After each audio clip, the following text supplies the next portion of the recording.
सखी सहेली कार्यक्रम सुनने वाली सभी सखियों और सखाओं को मंदाकिनी जोशी और राजुल का नमस्कार। मंदाकिनी जी नमस्कार। नमस्कार नमस्कार। क्या बात है राजुल, किसी सोच विचार में गुम लग रही हो? मैं ये सोच रही हूँ कि आज तो बहुत सारी चीजें हैं और हमारे जो सुनने वाले हैं उनके पास कहने के लिए भी बहुत सारी चीजें हैं। तो इनके बीच में जो गीत संगीत का जो हम तड़का लगाएंगे, हाँ, वो कैसा होगा, वो किस तरह का होना चाहिए, तो बस यही सोच रही थी और आपने तो हमारी मुश्किल एकदम हल कर दी तुरंत। भाई अब कार्यक्रम का समय शुरू हो गया है तो सोचना विचारना खत्म और अपनी सखियों और सखाओं से बातचीत का सिलसिला शुरू है ना। और बातचीत का सिलसिला शुरू करेंगे तो ये तो बताएंगे ना कि आज हमारे विषय क्या क्या हैं। हाँ बिल्कुल। आज अंतर्राष्ट्रीय नशा निषेध दिवस है और हम घूमने जाते हैं तो आज हम कांगड़ा घूमने जाएंगे पर्यटन स्थल में। बिल्कुल बिल्कुल। और मुझे कुछ कहना है, मैं आज हम बात करेंगे कि रिस्क लेना कितना जरूरी है जिंदगी में, है ना। कुछ लोग सेफ गेम खेलते हैं, सेफ जोन से बाहर नहीं निकलना चाहते, जिंदगी में रिस्क नहीं लेना चाहते, लेकिन वो कितना जरूरी है ये आज हम बातचीत करेंगे।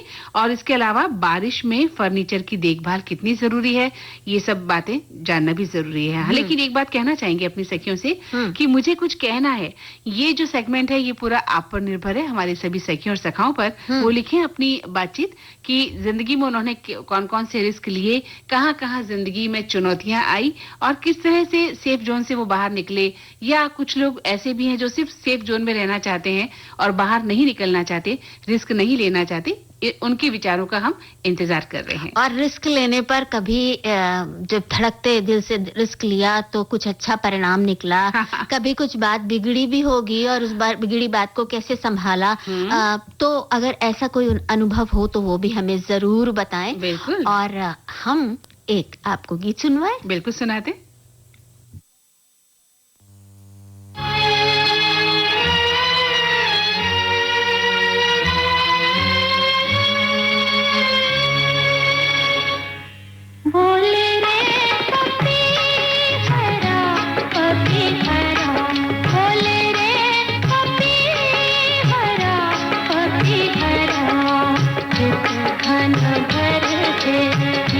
मन प्यासा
इतना प्यारा सा गीत, और ऐसे जब प्रकृति की चारों तरफ सुंदरता छाई रहती है तो मन कहीं अपने ही आप में गुम रहता है, और उस सुंदरता को निहारते हुए बहुत कुछ हम रच भी देते हैं। और कई बार ये जो सौंदर्य है ना, ये बिल्कुल नहीं छू पाता जब हम अपने आप में नहीं रहते। बिल्कुल सही कहा आपने। और अपने आप में हम कब नहीं रहते हैं? जब हम किसी गलत आदत का शिकार हो जाते हैं। कई बार ऐसा होता है कि हम नशे की प्रवृत्ति का शिकार हो जाते हैं, तो हमें पता ही नहीं चलता कि जिंदगी कितनी खूबसूरत है, कि प्रकृति कितनी सुंदर है, बाहर कितना खूबसूरत माहौल है, हम प्रकृति के साथ जुड़े और जीवन जीने के लिए प्रकृति कितनी सहायता करती है। इन सब से बेखबर होकर हम क्या करते हैं, नशे के आगोश में चले जाते हैं, अपने कुछ तनाव लेकर, अपने कुछ एकाकीपन, अपने कुछ दुख लेकर, अपने कुछ महत्वाकांक्षाएं लेकर कई बार होता है कि हम नशे की शरण में चले जाते हैं। और ऐसी दवाओं के दुरुपयोग से फिर क्या होता है, हमारी जिंदगी भी थोड़ा खराब हो जाती है, बदहाल हो जाती है। तो आज जो है राजू, नशीली दवाओं के दुरुपयोग और अवैध तस्करी के खिलाफ अंतर्राष्ट्रीय दिवस हम मना रहे हैं। ठीक है, क्योंकि जो नशीली दवाएं हैं उनका दुरुपयोग तो हो ही रहा है, साथ में जो अवैध तस्करी हो रही है वो बहुत खतरनाक है ना। हमारे युवा इसकी चपेट में आ रहे हैं और उनकी जिंदगी बर्बाद हो रही है। तो आज इस पर बात करते हैं। इस दिन का उद्देश्य लोगों को नशे की लत के बारे में जागरूक करना है, और गैर कानूनी जो ड्रग्स हैं उनके व्यापार के खतरों के बारे में भी बताना है। और 7 दिसंबर 1987 को संयुक्त राष्ट्र महासभा ने नशीली दवाओं के दुरुपयोग से मुक्त अंतर्राष्ट्रीय समाज के लक्ष्य को प्राप्त करने का संकल्प लिया, और 26 जून को नशीली दवाओं के दुरुपयोग और अवैध तस्करी के खिलाफ अंतर्राष्ट्रीय दिवस के रूप में मनाने का निर्णय लिया है, जो कि आज हम मना भी रहे हैं। देखिए ना, नशे की लत तो ऐसी है कि दुनिया भर में बहुत सारे लोग इसके शिकार हो चुके हैं, और बहुत सारे लोग इनके कारण जानलेवा बीमारियों के भी शिकार हो जाते हैं। घर, परिवार और समाज पर भी इनका प्रभाव पड़ता है। और इसके अलावा नशीली दवाओं की तस्करी और संगठित अपराध के कारण बहुत सारी मुश्किलें आती हैं, जिनसे जो भी जूझता है ना, उसका जीवन सरल नहीं, सहज सरल नहीं रह जाता, बिल्कुल नर्क हो जाता है जीवन, बिल्कुल। और उनके घर वालों का जो जीवन है वो भी बहुत ही खराब हो जाता है। और इनके जो प्रभाव है ना राजू, नशीली दवाओं के, उस वक्त तो शायद बहुत अच्छा लगता होगा जब वो नशे के सेवन शुरू करते हैं। उन्हें लगता है कि हम कल्पनाओं के घोड़े पर सवार हैं और काल्पनिक दुनिया में विचरण कर रहे हैं। लगता है आप सुखी सुख है जीवन में, है ना, हमें एक ऐसा साथी मिल गया है नशे के रूप में। लेकिन इसके जो दूरगामी परिणाम है वो बहुत ही खतरनाक है, बहुत ही जटिल होते हैं, और उस चुनौती से निपटने के लिए उपाय करना बहुत जरूरी है। तो भारत में इसके लिए काफी कोशिशें हो रही हैं, अंतर्राष्ट्रीय स्तर पर तो होती ही हैं। भारत भी इस बात को लेकर बहुत सजग है। सामाजिक न्याय एवं अधिकारिता मंत्रालय द्वारा नशा मुक्त भारत अभियान शुरू किया गया है, जो देश के सभी जिलों में युवाओं के बीच मादक द्रव्यों के सेवन के दुष्प्रभाव के बारे में फैलाता है। और इसके लिए उच्च शिक्षा संस्थान है, विश्वविद्यालय परिसर हैं, स्कूल्स हैं, या इस तरह की कम्युनिटीज जो हैं, वहां पर विशेष ध्यान दिया जाता है। साथ ही ज्यादा से ज्यादा लोगों को इस अभियान से जोड़ने का प्रयास भी किया जाता है। और साथ ही जो ये अभियान है, इसमें नशीली दवाओं के दुरुपयोग की रोकथाम के बारे में बताया भी जाता है। एक लक्ष्य रखा जाता है कि किस तरह से युवाओं को या जो नशे से पीड़ित लोग हैं उनको दूर रखा जाए, और समस्या की जो सीमा है वो तय की जाती है कि कहाँ तक समस्या बढ़ गई है, उसको किस तरह से उनका उपचार किया जा सकता है, किस तरह से लोगों को फिर से अपनी जो एक पुरानी जिंदगी है, जो अच्छी खासी जिंदगी थी, उस पर लाया जा सकता है।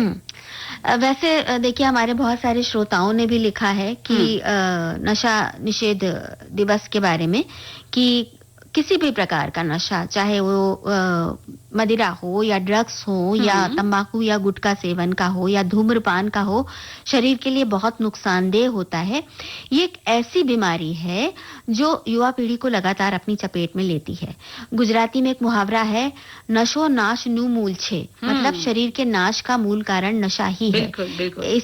इसमें किसी प्रकार के व्यसन हमने नहीं किया, चाय का भी नहीं है। अगर है तो वो है बचपन से लेकर आज तक विविध भारती पर मन भावन गीत संगीत संगीत सुनने का नशा। कितना प्यारा व्यसन है आपका, कितना प्यारा नशा है कि आपने संगीत को, ज्ञान को अपना साथी बनाया है ना, अपने जीवन से जोड़ा।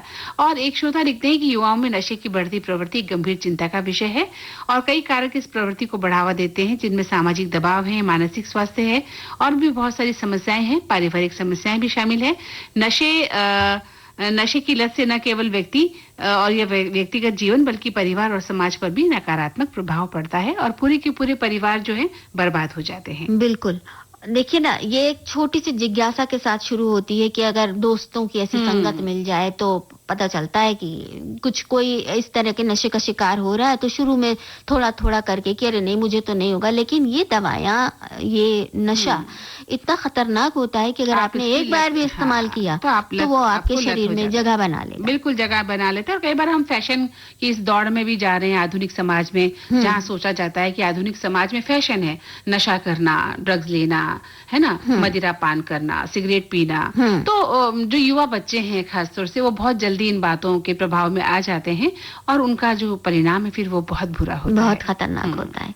अच्छा, एक चीज और चली है कि बहुत से जो पढ़ाकू बच्चे होते हैं तो वो नींद ना आए इसके लिए जो है दवाओं का इस तरह के इस्तेमाल करते हैं, वो भी एक खतरनाक स्थिति है। बिल्कुल। जो मतलब आपको या तो बहुत सोना है या कम सोना है, इन सब बातों में भी नशे का जो सेवन किया जाता है। मान लीजिए आप नींद की गोलियां ही लेते हैं, कई लोगों को नींद नहीं आती है, वो नींद की गोलियों का इस्तेमाल करते हैं, वो भी तो एक गलत आदत है ना, कि आप कब तक नींद की गोलियों का इस्तेमाल करके नींद लाएंगे। आपको नेचुरल नींद आनी चाहिए ना, तो उसके लिए आप, सबसे बड़ी बात है कि हम योग करें, हम प्रकृति से जुड़ें, हम व्यायाम करें, हम साफ सुंदर जीवन बिताएं और खाना स्वच्छ खाना खाएं, ताजा खाना खाएं, पौष्टिक खाना खाएं, तो नींद क्यों नहीं आएगी। और परिश्रम करें, मेहनत करें, शारीरिक व्यायाम करें, तो नींद अब आएगी, आज नहीं तो कल आएगी। लेकिन इसके लिए आप अगर दवाओं का सेवन करते हैं, नींद की गोलियां खाते हैं, या आपने जैसा कहा कि बच्चे पढ़े उनको नींद ना आए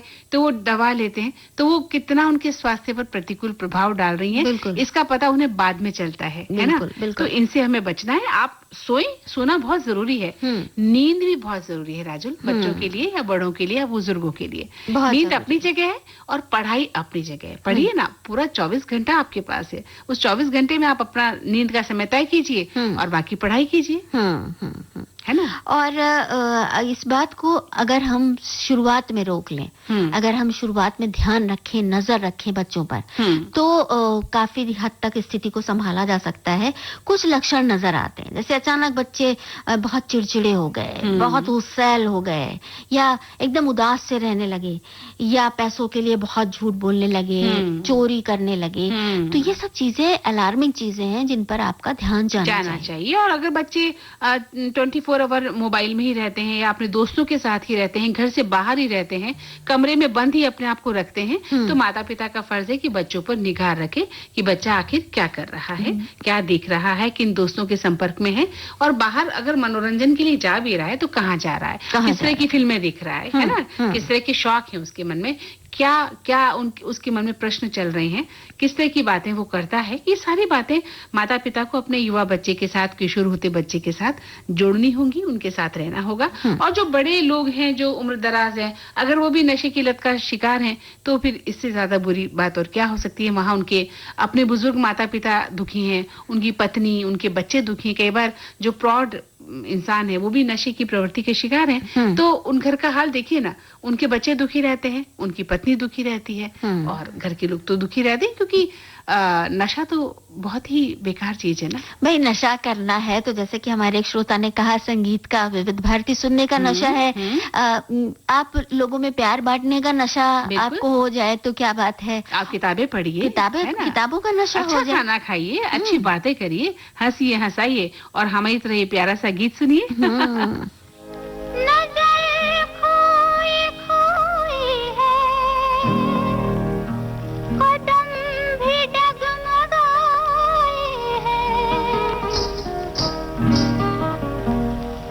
किसी को क्या खबर, हम तेरी महफिल में क्यों आए हैं।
न मुझे हाय दूर से करीब आजा, जिया न तड़पा, करीब आजा, जिया न तड़पा। सुन लो ना मुँह फेरो, तुम्हारे प्यार का नशा हमारे दिल पे छा गया, लगे बहकने अब कदम ओ बालमा, ओ साजना, ओ बालमा, ओ साजना।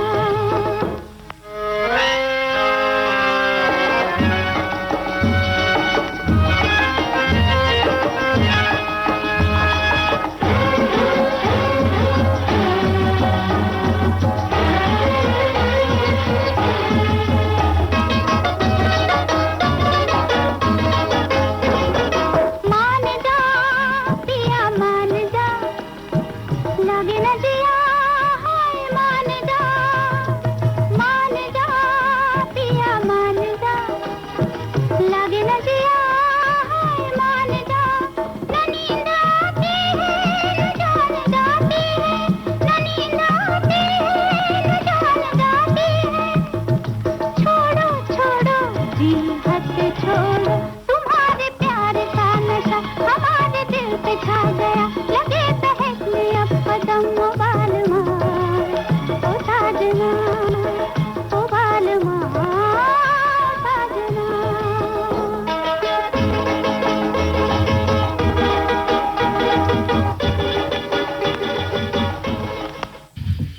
कल्याण जी आनंद जी का संगीत, बिल्कुल, और फारूक केसर के बोल हैं ये, है ना? लता मंगेशकर की आवाज, मदारी फिल्म का ये गाना बिल्कुल, सुना हमारी बिल्कुल। सखियों ने, सखाओं ने भी। बिल्कुल। और अब चलिए घूमने चलते हैं कहाँ? कांगड़ा। क्या बात है, मजा आ जाता है जब हम इस तरह से घूमने निकल जाते हैं ना राजू। सच कह रहे हैं कि दिमाग की जो परतें हैं ना वो खुल जाती हैं, खुल जाती हैं, है ना? बिल्कुल खुल जाती और विचार इतने आते हैं, इतनी जगहों पर जब हम जाते हैं कितने विचार कौंधते हैं, कितनी बातें, प्रकृति को देखते हैं, दीवारों को देखते हैं, इमारतों को देखते हैं, नक्काशियों को देखते हैं, जल, नदी, तालाब, मतलब क्या क्या देखने को मिलता है इन जगहों सही पर में। जाकर। और हमें अपनी संस्कृति का पता चलता है कि भारतीय जो संस्कृति है, जो इतिहास है, वो कितना समृद्ध है, कितना समृद्ध है ना? तो ऐसी ही जगह है कांगड़ा, बिल्कुल। हिमाचल प्रदेश में है ये, जहाँ उत्तर पश्चिम से दक्षिण पूर्व तक शिवालिक, धौलाधर और हिमालय की अलग अलग ऊंचाई वाले स्थान देखे जा सकते हैं। बिल्कुल।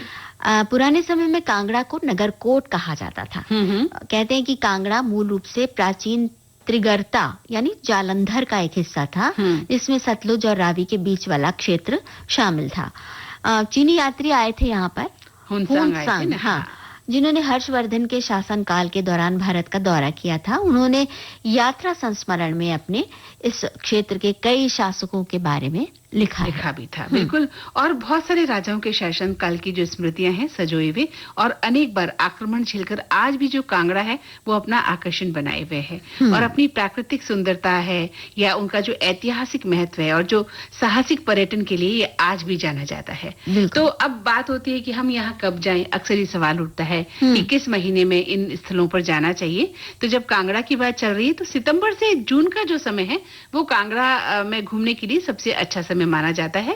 कांगड़ा का जो सबसे नजदीकी रेलवे स्टेशन है वो पठानकोट रेलवे स्टेशन है, और पठानकोट से टैक्सी लेकर आप कांगड़ा पहुंच सकते हैं। अच्छा, आप जब पहुंच गए तो वहां पर भी आप घूमने के लिए भी टैक्सी का इस्तेमाल कर सकते हैं। चलिए घूमने चलें तो मसरूर रॉकेट मंदिर जो है वो वहां का बहुत मशहूर है। व्यास नदी की कांगड़ा घाटी पे पत्थर काट कर बनाए गए मंदिरों का ये एक समूह है। और इन मंदिरों को एक ही शिला से काटकर शिखरों के साथ तराशा गया था। बिल्कुल। उत्तर भारतीय नगर वास्तुशैली में बने ये मंदिर 8वीं शताब्दी के शुरुआत में बनाए गए थे, और मंदिरों का जो मुख्य द्वार है वो धौलाधार पर्वतों की ओर है, मतलब उन्हीं की तरफ मुंह करके खड़े हैं पर्वतों की ओर। बहुत सुंदर दृश्य है वो।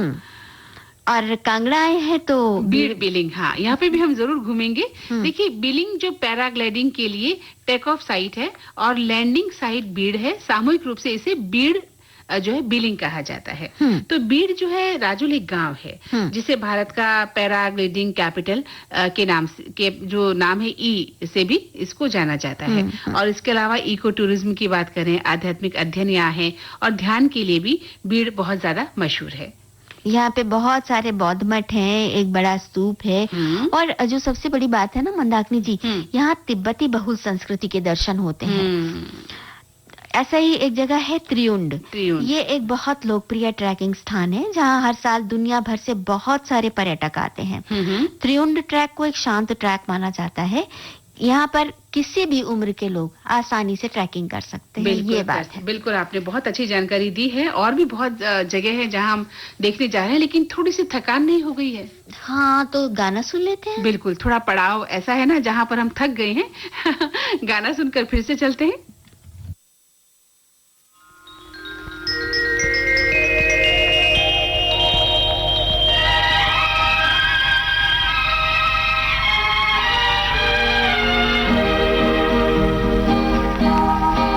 वादियाँ ये फिजाएं बुला रही है तुम्हें। ये वादियाँ ये फिजाएं बुला रही है तुम्हें। खामोशियों की सदाएं बुला रही है तुम्हें। ये वादियाँ ये फिजाएं बुला रही है तुम्हें।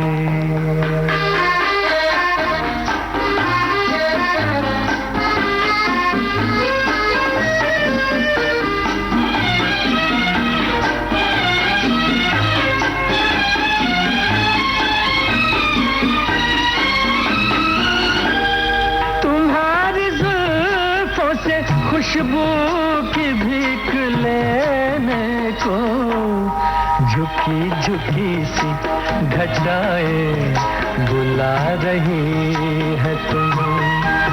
खामोशियों की सदाएं बुला रही है तुम्हें। ये वादियाँ ये फिजाएं बुला रही है तुम्हें।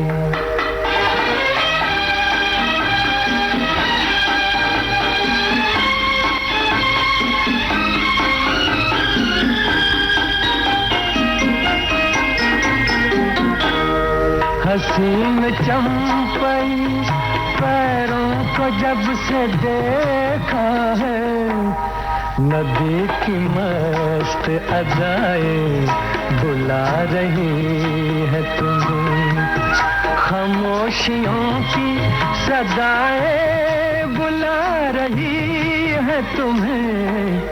ये वादियाँ ये फिजाएं बुला रही है तुम्हें।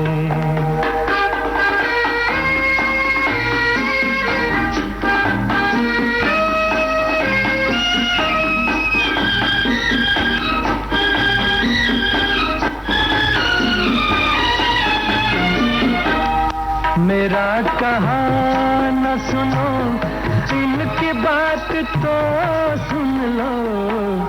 हर एक दिल की दुआएं बुला रही है तुम्हें। खामोशियों की सदाएं बुला रही है तुम्हें। ये वादियाँ ये फिजाएं बुला रही है तुम्हें। ये वादियाँ ये फिजाएं बुला रही है। तो इन बुलाती हुई फिजाओं की तरफ चलते हैं और अब अगला पड़ाव जहाँ पर आएगा वो फिर ट्रैकिंग का है। करेरी झील, यहाँ पे बिल्कुल खूब लोग आते हैं। इसे कुमारवा झील के नाम से भी जाना जाता है। यहाँ रास्ते में बहुत सुंदर सुंदर पर्वतमालाएं देखने को मिलती हैं।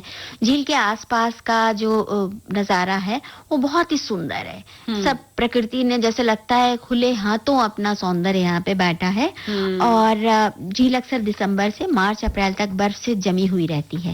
एक खास बात, झील की एक तरफ पहाड़ी पर भगवान शिव और शक्ति को समर्पित एक मंदिर है और ये मंदिर बहुत आस्थाओं का केंद्र रहा है और अभी भी है।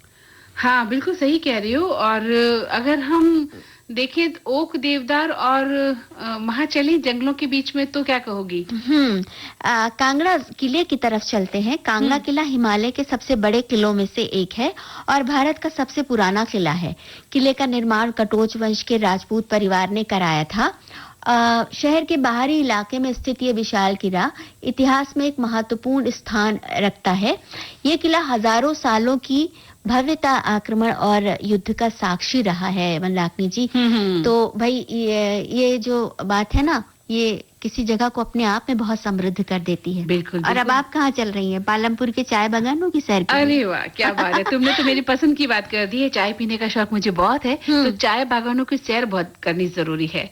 तो कांगड़ा में पालमपुर के चाय बागानों की अगर सैर आपने नहीं की तो फिर समझिए क्या किया। देवदार के जंगलों से घिरा पालमपुर उत्तर पश्चिम भारत की चाय की राजधानी है, लेकिन चाय के अलावा भी ये जगह कई तरह से हमें आकर्षित करती है। राजू, सबसे पहले तो पालमपुर का नाम ही जिज्ञासा जगाता है, तो बता दें कि इसके नाम का जो जन्म है एक स्थानीय शब्द पलुम से हुआ, जिसका अर्थ है पानी, बहुत पानी। तो पालमपुर के एक तरफ मैदान है और दूसरी तरफ धौलाधार की पहाड़ियां हैं, जो ज्यादातर बर्फ से ढकी रहती हैं, और पहाड़ी से पालमपुर के मैदानों तक बहने वाली नई जो नदियां हैं, कई नदियां हैं, उनकी धारा का सौंदर्य भी देखते ही बनता है।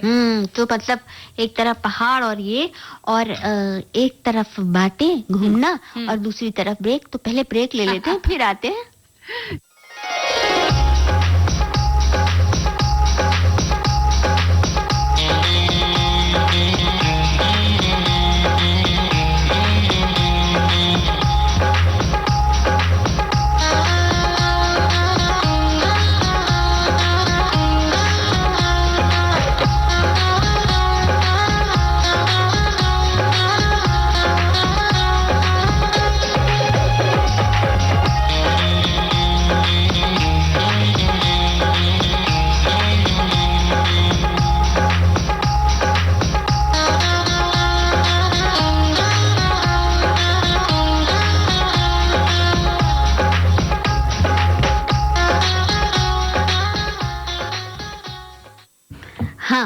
तो ब्रेक हो गया पूरा और हम लौट आए हैं कार्यक्रम सखी सहेली में। मैं राजुल, बिल्कुल, और मैं मंदाकिनी जोशी। तो और हम कहाँ की सैर कर रहे हैं? कांगड़ा की। तो अब चलते हैं पोंग बांध झील पर, ठीक है। और ये बांध जो है 1975 में महाराणा प्रताप के सम्मान में बनाया गया था, और इसे महाराणा प्रताप सागर के नाम से भी जाना जाता है। तो भारत के सबसे बड़े मानव निर्मित जलाशयों में से ये एक झील है, ब्यास नदी पर निर्मित है। विशाल जलाशय और झीलों का एक हिस्सा है। और पोंग जलाशय हिमाचल प्रदेश में हिमालय की तलहटी में मछली का सबसे महत्वपूर्ण जलाशय माना जाता है। यहाँ की मछलियाँ जो है, बहुत मछली पालन जो है यहाँ बिल्कुल अलग तरह का है, और यहाँ की मछलियाँ भी बड़ी खास होती है। पोंग बांध झील में अलग अलग स्थान है घूमने के लिए, जिनमें खटियार जाकर जल क्रीड़ा कर सकते हैं और चट्टान की चोटी के दृश्यों का आनंद ले सकते हैं। इसके अलावा अगर नंगल चौक आप घूमने गए हैं या नगरोटा सूर्या गए हैं, तो वहाँ पर पक्षी अभ्यारण्य है और वन्य जीव अभ्यारण्य है, वो देखिए। मतलब देखना है बर्ड सेंचुरी और ये तो वाइल्ड लाइफ सेंचुरी, तो अपने आप में देखना एक अलग ही अनुभव होता है। और फिर डल झील यहाँ पर भी है। अच्छा, एक छोटी सी है ना, मध्यम ऊंचाई वाली झील है ये, जो देवदार के हरे भरे वनों के बीच घिरी हुई भी है, और ये जगह अपनी सुंदरता के लिए बहुत फेमस है, बहुत प्रसिद्ध है। झील के किनारे पर 200, झील का जो किनारा है वहाँ पर एक 200 वर्ष पुराना मंदिर भी है। और एक पुरानी कथा के अनुसार दुर्वासा नामक जो ऋषि थे, उन्होंने यहाँ भगवान शिव मंदिर उनकी पूजा की थी, और ये यहाँ पर वो भगवान शिव का मंदिर 200 वर्ष पुराना ही है, जिसे बहुत पवित्र माना जाता है। बिल्कुल। और 51 शंख पीठों में से एक बजदेश्वरी माता का मंदिर भी है, माँ दुर्गा के रूप में है, और यहाँ पर देवी ब्रजेश्वरी की पूजा भी की जाती है। मंदिरों की तरफ घूम रहे हैं तो कांगड़ा के बैजनाथ उपमंडल में स्थित ऐतिहासिक शिव मंदिर भी चलें जरूर, जहाँ पर पूरे विश्व के शिव भक्तों की आस्था का जो केंद्र है। हाँ, और चामुंडा देवी मंदिर में भी वर्ष भर श्रद्धालु दर्शन के लिए आते हैं।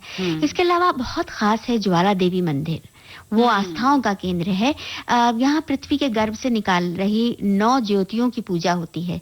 इन 9 ज्योतियों को महाकाली, अन्नपूर्णा, चंडी, हिंगलाज, विंध्यवासिनी, महालक्ष्मी, सरस्वती, अंबिका, अंजी देवी के नाम से जाना जाता है। बिल्कुल सही कहा। और इस मंदिर का जो प्राथमिक निर्माण है राजा भूमि चंद ने करवाया था। राजा जो थे भूमि चंद, उन्होंने करवाया था। बाद में पंजाब के महाराणा रणजीत सिंह और हिमाचल के राजा संसार चंद ने 1835 में इस मंदिर का पूरा निर्माण करवाया था। अच्छा, अब सुंदर ऐतिहासिक कांगड़ा संग्रहालय भी देख लिया जाए, जहाँ पे 5वीं शताब्दी की कलाकृतियां देखने को मिलेंगी। बिल्कुल। यहाँ पे बहुत सारी मूर्तियों के साथ साथ कांगड़ा की प्रसिद्ध लघु चित्रकला की एक गैलरी भी है। कांगड़ा चित्रकला बड़ी मशहूर है, बहुत मशहूर है। हाँ, और इसके अलावा यहाँ पर सुंदर सुंदर बौद्ध और तिब्बती कलाकृतियां भी देखने को मिलती हैं। अब कांगड़ा घूमते हुए भूख लगाई होगी तो क्या खाएं? भाई ऐसी जगहों पर जाए और भूख न लगे, ऐसा तो राजुल होता नहीं है। तो वहाँ पर भी पारंपरिक भोजन मिलता है, और भोजन जो है पतलू नामक पत्तों की प्लेटों पर दिया जाता है, जिसमें सादे सुगंधित चावल होते हैं, तली हुई दालें होती हैं, मधरा होता है, राजमा होता है, कढ़ी होती है, माँ की दाल, चने का खट्टा, और अंत में जो है मीठा भात भी परोसा जाता है। और आपने ये तो बताया नहीं कि इस भोजन को कहते क्या है? आप बताओ ना।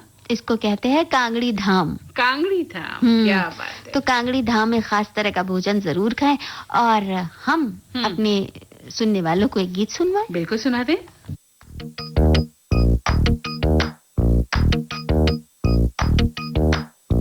मेहंदी है रचने वाली, हाथों में गहरी लाली, कह सखियां अब कलियां हाथों में खिलने वाली है, तेरे मन को जीवन को नई खुशियां मिलने वाली है।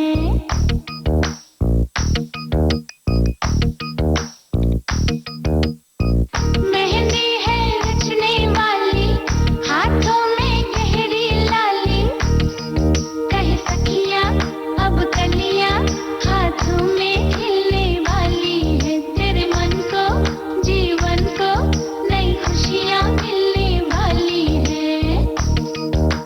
ओ हरियाली वन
हाँ जी, तो राजू हमारी रचने वाली श्रोता मेहंदी कितनी खूबसूरत लगती है हाथों में। बहुत सुंदर, अरे क्या बात है, बहुत सुंदर याद आ गए, हाथ है ना, हाँ। मेहंदी से रचे हाथ बहुत ही खूबसूरत लगते हैं।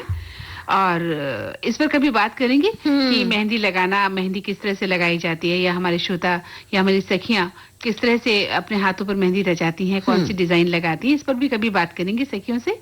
फिलहाल मैं ये बताना चाहती हूँ कि हमारे एक श्रोता लिख रहे हैं कि कांगड़ा जिले में ब्यास नदी तो बहती है, आपने बताया है, इसके अलावा बाण गंगा, माझी और बेनेर नदियां भी कांगड़ा से होकर बहती हैं और ब्यास नदी में मिल जाती हैं।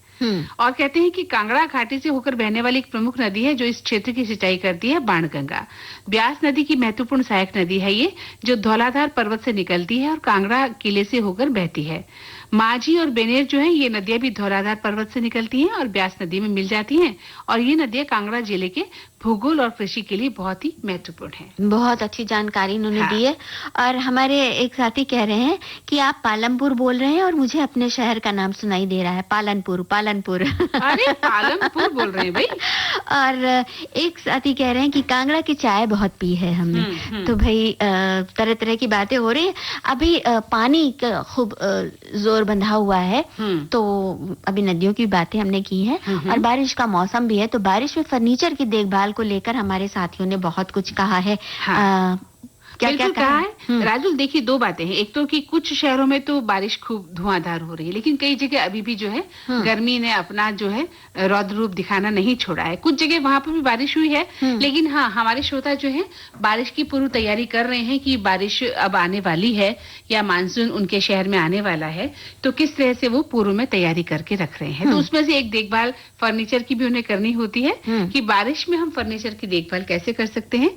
तो भाई देखिए, बारिश में जो है घर की देखभाल करना बहुत जरूरी है, और मौसम इस तरह से मौसम में फर्नीचर की देखभाल भी हम करते हैं। नमी से बचाने के लिए फर्नीचर को बारिश के पानी से दूर रखा जाना चाहिए, उसे ढककर रखा जाना चाहिए, और नियमित रूप से ऐसे मौसम में खास तौर से उसकी सफाई करनी चाहिए। और इस फर्नीचर को ढकने के लिए वाटरप्रूफ कवर या प्लास्टिक शीट का उपयोग करना चाहिए, और ये फर्नीचर को बारिश और नमी से बचाने में भी मदद करता है।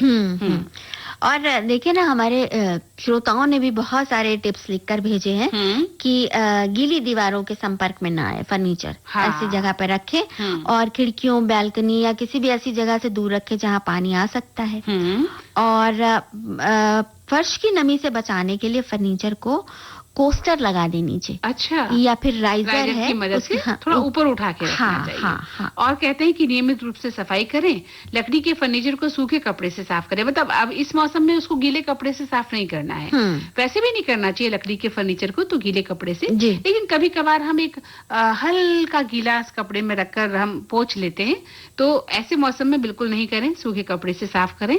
पानी और साबुन के हल्के घोल से गंदगी और तेल के धब्बे हटा दिए जाने चाहिए, और फर्नीचर पर नियमित रूप से साबुन डालें। सुरक्षात्मक कोटिंग भी करनी जरूरी है। तो इस वार्निश अच्छे से करें। और लेकिन एक बात है, वार्निश अगर अभी बारिश शुरू हो गई है तो इस समय करना सही नहीं रहेगा। बारिश के पहले का ये है कि आप कर लें, और जो फर्नीचर के छोटे छोटे सुराख होते हैं उस समय उनको भी भर लें, क्योंकि उनके अंदर कीड़े हैं, किसी तरह से वो चले जाते हैं, अपना घर बना लेते हैं। हाँ।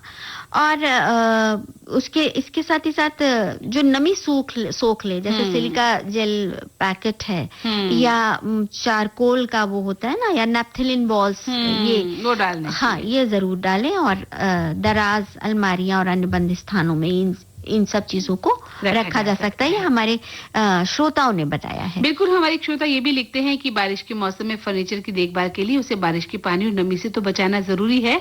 लकड़ी के फर्नीचर को भी आप ध्यान से रखें, उनका जो जगह है वो वहाँ वेंटिलेशन सुनिश्चित करें। नमी को कम करने के लिए आप जो है ह्यूमिडिफायर का उपयोग कर सकते हैं।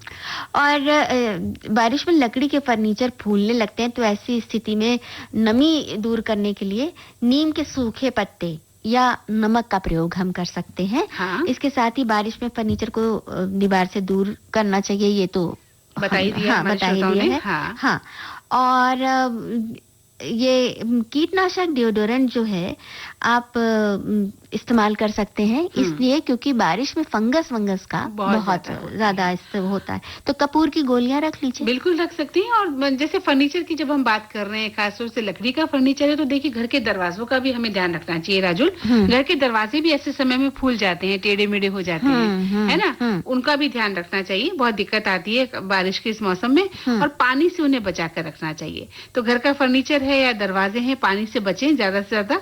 बारिश में जो खिड़की से पानी आता है या वाटर लीकेज हो रहा है, ऐसी जगह पर आपके दरवाजे नहीं होने चाहिए और घर का फर्नीचर खास तौर से नहीं होना चाहिए। अगर हो रहा है तो उसको बंद कराने की तुरंत उसका इंतजाम करने, इलाज करने। जी। और मानसून के दौरान फर्नीचर को साफ करने के लिए हमेशा सूखा कपड़ा, जिसके हम जिक्र कर रहे थे कि सूखे कपड़े से ही उसे साफ करें। और लकड़ी के फर्नीचर और रेलिंग के टुकड़ों पर एक बहुत सबसे बड़ी समस्या होती है, बारिश में कपड़े नहीं सूखते और हम क्या करते हैं, कुर्सी है, कोई मेज है उस पर या कोई रखा हुआ है, दरवाजे हैं, दरवाजे हैं, अलमीरा है, उस पर हमने खोल के डाल दिया। तो उन पर ना डालें, क्योंकि भाई आपके कपड़े सूखे तो सूखे, आपकी जो अलमारी, आपका जो फर्नीचर है, उसका क्या हाल होगा, वो क्या क्या कर लेगा सूखने के बजाय, फूल जाएगा, क्या क्या होगा, नहीं कह सकते। तो ये आदत से हमें बचना चाहिए। लेकिन घर में एक रस्सी टांग लें, है ना, अपने दीवारों पर रस्सी टांग लें, वहां पर कपड़ों को सुखाएं बारिश से बचने के लिए। लेकिन हम घर के फर्नीचर पर, पलंगों पर, दरवाजों पर, है ना, मेज कुर्सियों पर, डाइनिंग चेयर होती है, सोफे होते हैं, उनके ऊपर जो है नमी वाले कपड़े सुखाने के लिए रख देते हैं और वो पड़े रहते हैं जब तक सूखते नहीं है। हम ये भूल जाते हैं कि हम इसके साथ ही अपने फर्नीचर को भी खराब कर, और फिर ये शिकायत भी करते हैं कि फर्नीचर खराब हो गया। हाँ, इसकी गारंटी तो इतने साल की थी और उसने हमें ठग लिया, हमें परेशान कर दिया। तो इन बातों से हमें बचना ही चाहिए। तो अब हम बचते बचाते बहुत दूर निकल आए हैं और एक गाना सुनने की गुंजाइश बन रही है। बिल्कुल, इससे तो हम नहीं बच सकते।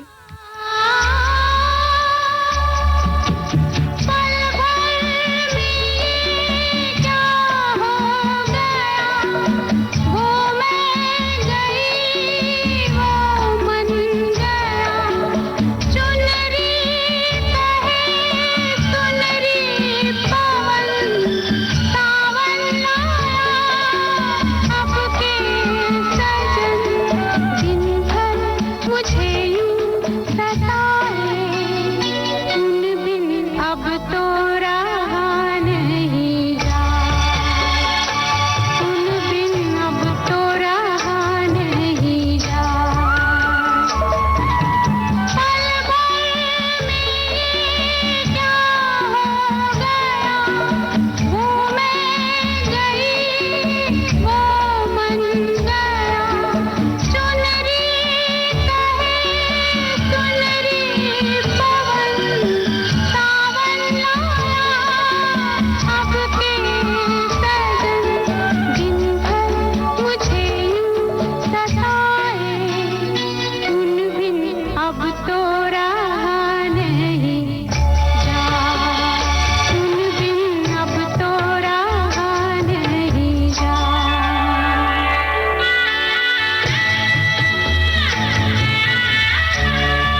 सताए, उन बिन अब तो रहा नहीं जाए, उन बिन अब तो रहा नहीं जाए।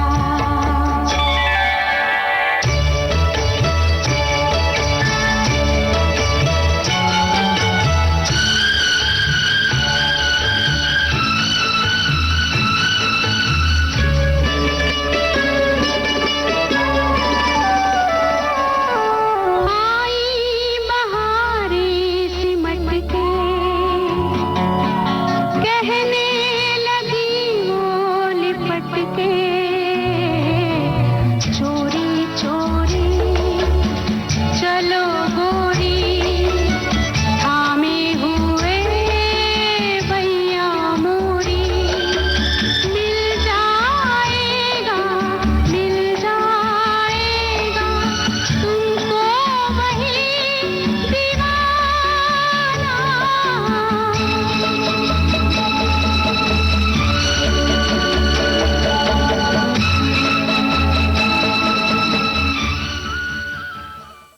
हाँ। देखिए ना मंदाकिनी जी, हमारे साथी ने याद किया है फिल्म स्वामी शबाना आजमी को, लता मंगेशकर जी की आवाज को, और इतनी सारी बातें बताएं तो हम बता देते हैं। अमित खन्ना का लिखा गीत था, राजेश रोशन का संगीत था। और हमने फर्नीचर की बात की थी ना, तो हमारे एक श्रोता कह रहे हैं कि कुछ फर्नीचर स्टील या लोहे के भी होते हैं, उन्हें भी पानी से बचाना जरूरी होता है। बिल्कुल सही कहा उन्होंने। तो हमने खासतौर से इसलिए बात की, लकड़ी के ज्यादातर फूल जाते हैं, लेकिन ये बात सही है कि लोहे के फर्नीचर भी होते हैं या स्टील का होता है, तो पानी से उन्हें भी बचाना ही चाहिए। जरूरी है। और अब जो है रिस्क की बात हम कर रहे थे कि जिंदगी में रिस्क लेना कितना जरूरी है। तो हमारे श्रोताओं ने अपने विचार भेजने शुरू कर दिए हैं। मैं पढ़ती हूँ, आप भी पढ़िएगा। एक श्रोता लिखते हैं कि जीवन में कई मौके ऐसे भी आते हैं जहां रिस्क लेना बेहद जरूरी हो जाता है। अगर उन अवसरों पर रिस्क नहीं उठाई जाए तो आगे चलकर पछताना पड़ता है। लेकिन रिस्क लेने का मतलब ये नहीं होता कि बिना सोचे समझे कोई भी फैसला ले लें। रिस्क लेने के पहले उससे होने वाले नफा नुकसान का आकलन करना भी जरूरी होता है, और रिस्क लेने से हमें स्वयं को परखने का, सीखने का भी अवसर मिलता है। एक श्रोता कह रहे हैं कि जीवन में जोखिम उठाने की कलाओं में वही इंसान निपुण होता है जिसकी सोच और पक्के इरादे मजबूत होते हैं। इरादे भी पक्के हों, मजबूत भी हों। तो बातें कही इन्होंने। कमजोर कलेजे वाले इंसान कभी अपने पूरे जीवन काल में कोई रिस्क नहीं लेना चाहते हैं। आज विंग कमांडर सौरभ शुक्ला अंतरिक्ष में उड़ान के कारण पूरे भारत देश ही नहीं, अंतर्राष्ट्रीय स्तर पर भी उनकी हर तरफ चर्चा हो रही है। बिल्कुल, ये है एक बहुत बड़ा डिसीजन लेना, रिस्क लेना। जिंदगी सेफ जोन से निकलकर वो इतने बड़े रिस्क जोन में गए हैं, है ना, और इतना बड़ा काम कर रहे हैं देश के लिए, विश्व के लिए।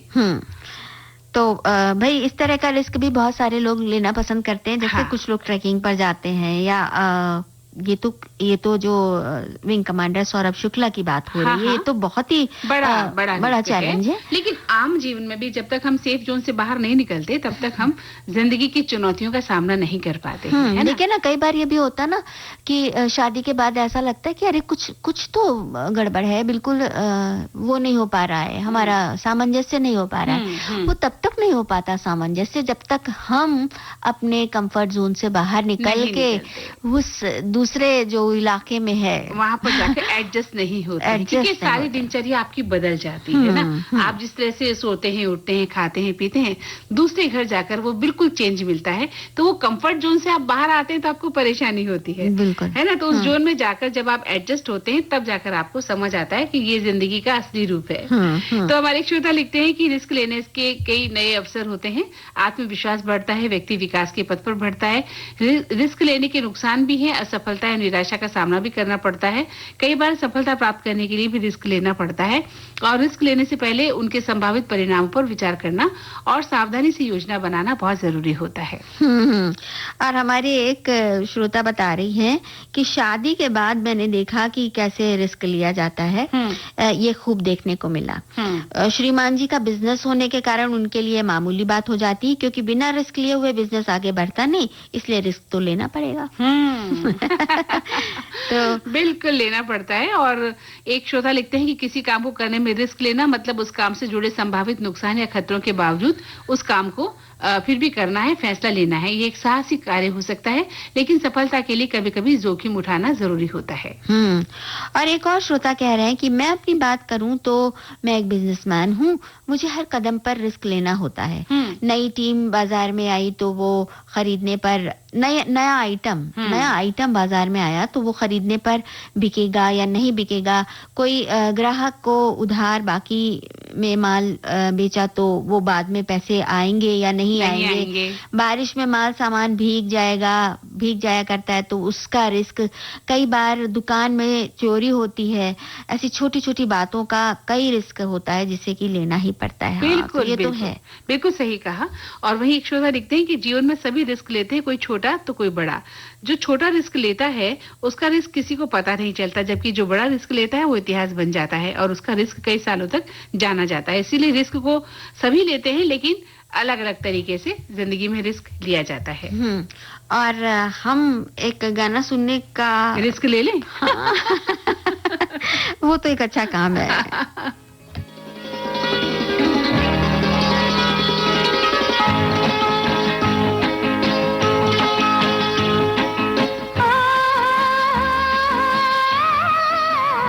अपने होठों की बंसी बना ले मुझे, मेरी सांसों में तेरी सांस घुल जाए। आरज़ू तो हमारी भी है ये, मगर कर है मौसम कहीं ना बदल जाए। अपने होठों की बंसी बना ले मुझे, मेरी सांसों में तेरी सांस घुल जाए।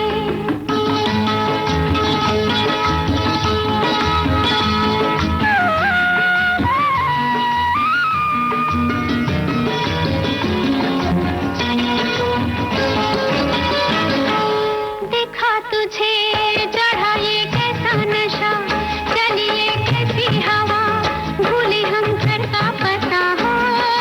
देखा तुझे चढ़ा ये कैसा नशा, चलिए कैसी हवा, भूले हम घर का पता।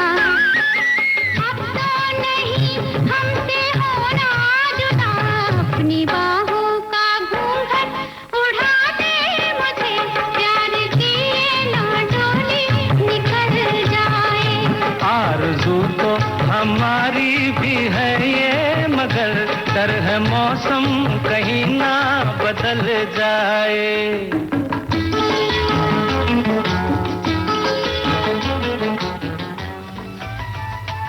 मन की बात है जन जन की, सभी की कुछ अपनी सी, संघर्षों के कुछ किस्से, कहानी कुछ सफलताओं की, अनकही विरासत की, उम्मीदें नए भारत की।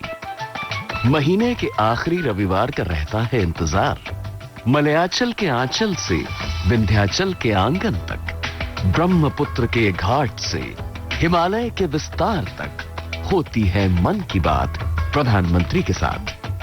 तो सुनिए इस महीने 29 जून सुबह 11 बजे मन की बात आकाशवाणी दूरदर्शन के सभी चैनलों और प्रसार भारती के OTT प्लेटफॉर्म वेव्स पर। आप भी माननीय प्रधानमंत्री के मन की बात का हिस्सा बन सकते हैं। इसके लिए आप अपने सुझाव 27 जून तक टोल फ्री नंबर 1800-117800 पर रिकॉर्ड कर सकते हैं या फिर 1922 पर भी कॉल कर सकते हैं। नमो ऐप या माई गॉव के ओपन फोरम में पोस्ट कर सकते हैं या post box number 111 Akashvani Delhi पर भेज सकते हैं। तो याद रखें, रविवार 29 जून सुबह 11 बजे मन की बात। हाँ। मंदाकिनी जी, अब देखिए घड़ी कह रही है कि हम अपनी बातचीत को समेट लें। बिल्कुल, तो रिस्क, इसमें रिस्क नहीं ले सकते। बिल्कुल रिस्क लेना भी नहीं है, ये रिस्क बहुत महंगा पड़ जाता है। हाँ। तो अब तो सखी सहेली कार्यक्रम से मंदाकिनी जोशी और राजुल को दीजिए इजाजत। नमस्कार।